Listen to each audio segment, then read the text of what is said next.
आज हम स्थानांतरण या ट्रांसफ़र के बारे में अध्ययन करेंगे। इससे पहले हमने पदोन्नति, पदावनति, डिमोशन, प्रमोशन इनके बारे में अध्ययन किया। अब देखते हैं कि स्थानांतरण के अंतर्गत व्यक्ति का स्थान परिवर्तन हो जाता है, उसके कृत्य, वेतन, कृत्य, काम सब समान रहते हैं, केवल उसका स्थान बदल दिया जाता है। इस वजह से आप देखें कि कार्मिक को एक कृत्य के स्थान पर दूसरे समान स्तरीय कृत्य सौंपा जाता है, अर्थात पद प्रतिष्ठा दायित्व की दृष्टि से दोनों कृत्य समान रहते हैं। इस प्रकार के कृत्य परिवर्तन के स्थानांतरण के नाम से भी जाना जाता है। यानी यूँ कहें कि किसी द्वितीय श्रेणी, तृतीय श्रेणी या फर्स्ट ग्रेड शिक्षक को एक स्थान से, बात यहाँ करें अलवर ज़िले की, तो अलवर किशनगढ़ बाद से खेर तक लगा दिया जाए, या यहाँ असिस्टेंट प्रोफेसर को किसी को कॉलेज से, बाबू शोभाराम कॉलेज से और यहाँ बीबी रानी या फिर यहाँ लगा दिया जाए, तो उसका कार्य समान है, केवल उसका स्थान परिवर्तन हो जाता है। इसी को स्थानांतरण के नाम से जानते हैं। तो हम देखते हैं कि डेल योडर के शब्दों में अगर हम बात करें तो स्थानांतरण में किसी कार्मिक का एक कृत्य से दूसरे कृत्य पर बदलना सम्मिलित है, जिससे उसके कर्तव्य, उत्तरदायित्व हैं, जो उसकी लाइबिलिटी है, कौशल है, पूर्ण में कोई महत्वपूर्ण परिवर्तन नहीं होता है। यानी काम उसके यहाँ भी वही करना था, वहाँ भी वही करना है, केवल स्थान परिवर्तन होता है, इसको बोलते हैं। पदोन्नति में हमने देखा था कि स्थान परिवर्तन कोई ज़रूरी नहीं हो, अगर होता भी है तो उसे ऊंचे पद पर या अगले पदोन्नति करके उसे असिस्टेंट प्रोफेसर से बना के, प्राचार्य जो भी हैं बनाकर उसको आगे शिफ्ट किया जाता है। स्थानांतरण क्यों मतलब एक ट्रांसफ़र किया जाता है। देखें कि सभी संगठनों में स्थानांतरण उसकी सेवा वर्गीय नीतियों का एक अंग है। सामान्यतः स्थानांतरण इसलिए भी किए जाते हैं कि अधिक संतोषजनक कार्य समूह का निर्माण हो जाए। इसके अतिरिक्त निम्न उद्देश्यों की पूर्ति के लिए स्थानांतरण किए जाते हैं। सर्वप्रथम देखें तो संगठन की जो आवश्यकताओं की पूर्ति के लिए to satisfy the needs of an organisation की बात करें, किसी संगठन में उत्पादन की जो मात्रा में परिवर्तन, संगठनात्मक संरचना में परिवर्तन, या नवीन उत्पादों का प्रारंभ होने, या पुराने उत्पादों का उत्पादन बंद करने, या कृत्य के लिए आवश्यक कार्मिकों की संख्या में उतार चढ़ाव यानी कम ज़्यादा आदि के विभिन्न कारण संगठन की जो विभिन्न आवश्यकताएं हैं से कार्मिकों के आधिक्य अथवा कमी को समान विभाग में समायोजन करते हुए रिक्त स्थानों की पूर्ति के लिए कार्मिकों का स्थानांतरण कर दिया जाता है। यानी कोई मान लो कोई ऐसी दूसरी संस्था खुली है, उसमें कार्य करने के लिए कोई अनुभवी व्यक्ति को भेजना है तो भी ट्रांसफ़र कर दिया जाता है।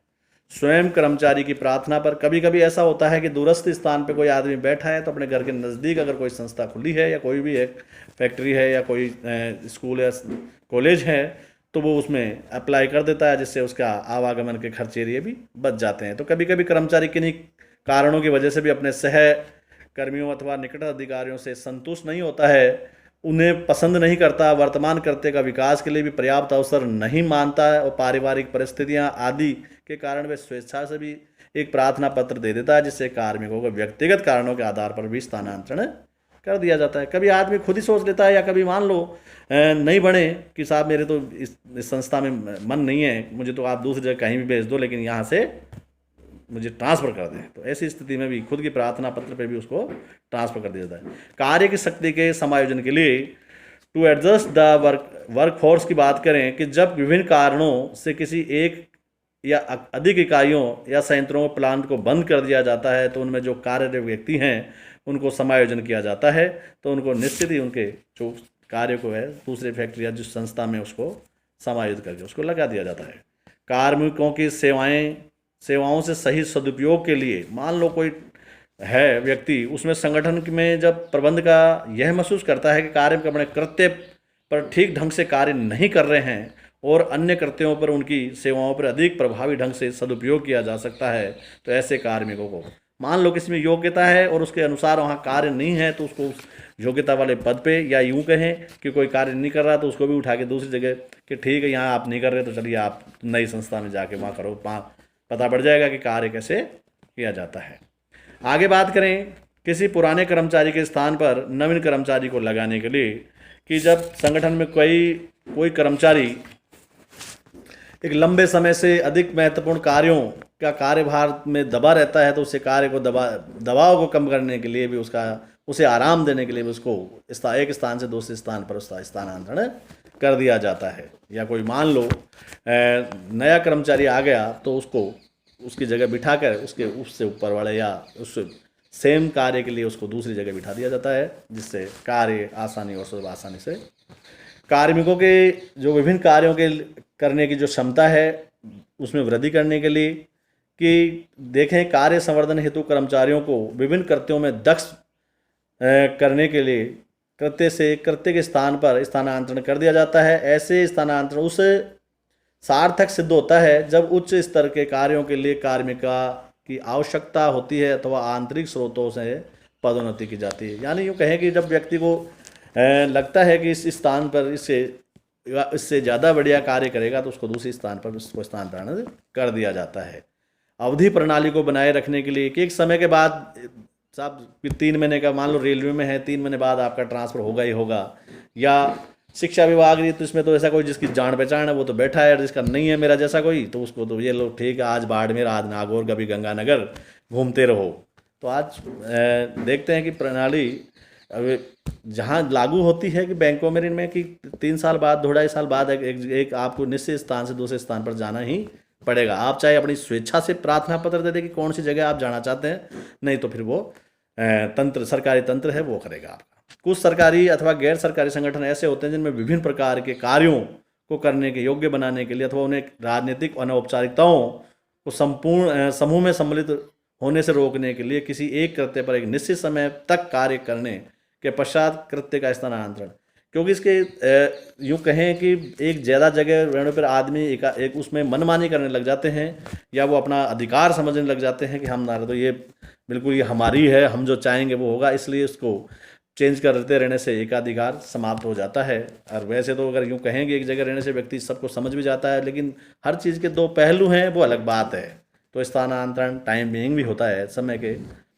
आगे बात करें कर्मचारियों की अपनी सुविधा अनुसार कार्य पर आने की सहायता के लिए संगठन में कभी कभी स्थानांतरण इसलिए भी किए जाते हैं कि कर्मचारी अपनी सुविधा अनुसार कार्य पर उपलब्ध हो। उदाहरण के लिए अगर बात करें कि कर्मचारी रात्रि की पाली में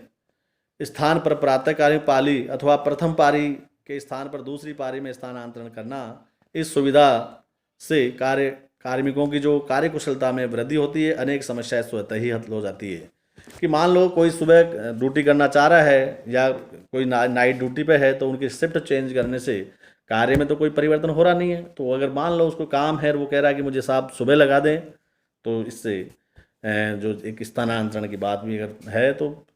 पारी चेंज होने से यहाँ कोई फर्क नहीं पड़ रहा। एक स्थानांतरण वाली बात ही है कि उसके कार्य में कोई परिवर्तन नहीं हो रहा। कर्मचारियों को दंडित करने के लिए भी ट्रांसफर ऐसा भी है कि लोग कहते हैं कि बाड़मेर भेज दूंगा। आप देखिए हम बात करते हैं कि कोई भी नेता या कोई आता है और वो कहता है ये काम नहीं करा, वो काम नहीं करा, मेरा काम नहीं करा, तो आपको यहाँ से बाड़मेर सीधा बाड़मेर के रास्ते ही दिखाने की बातें करते हैं। तो दंड स्वरूप अगर बात करें, पनिशमेंट की बात करें, तो एक अनुशासन कार्रवाई के लिए अथवा कार्मिक की अवांछनीय गतिविधियों को छुटकारा प्राप्त करने के लिए ऐसे कार्मिकों को एक कृत्य से दूसरे कृत्य, एक स्थान से दूसरे स्थान पर स्थानांतरण किया जाता है। सरकारी संगठनों में तो ऐसा स्थानांतर प्राय होते ही रहते हैं। जैसे ही सत्ता परिवर्तन होती है वैसे देखा है, मैंने प्रत्यक्ष महसूस भी किया है कि लोग जिस संगठन से जुड़े होते हैं उन संगठनों में कि 5 साल यहाँ ऐश करेंगे, 5 साल अगली गवर्नमेंट में ऐश करेंगे। ये स्थानांतरण, ये पनिशमेंट स्थानांतरण की बात हुई।